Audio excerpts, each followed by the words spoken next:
ગુજરાતભરના તાજા અને સચોટ સમાચાર મેળવવા માટે અમારી રાષ્ટ્રીય સમાચાર ચેનલને સબસ્ક્રાઇબ કરો અને બેલ આઇકન પર ક્લિક કરો। ગત જુલાઈ માસમાં જયપુર ઝૂ પાસેથી પ્રાણી વિનિમય કાર્યક્રમ હેઠળ વરુની જોડી લાવવામાં આવી હતી, જેના બદલામાં સુરતથી જળબિલાડીની જોડી આપવામાં આવી હતી। નેચર પાર્ક ખાતે લવાયેલી વરુની જોડીને તેમના પાંજરામાં બ્રીડિંગ સિઝન ઓક્ટોબરથી જાન્યુઆરી દરમિયાન હોવાથી પૂરતી પ્રાઇવસી આપવામાં આવી હતી। ગર્ભધારણનો સમય અંદાજે 60થી 72 દિવસનો હોય છે, જેમાં માદા વરુ ગર્ભવતી હોવાની સામે આવતા જ નવા પાંજરામાં માદા વરુને શિફ્ટ કરવામાં આવી હતી। વરુના નવા પાંજરામાં એક કૃત્રિમ બખોલ પણ બનાવવામાં આવી છે। આ બખોલમાં ગત 4 જાન્યુઆરીના રોજ માદા વરુએ 2 તંદુરસ્ત બચ્ચાઓને જન્મ આપ્યો હતો।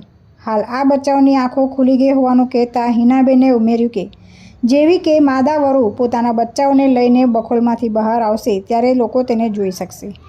હાલ આ પાંજરા પાસે કોઈને પણ જવા દેવામાં આવતા નથી, કારણ કે માદા હિંસક બને તો બચ્ચાઓને પણ નુકસાન પહોંચાડી શકે છે।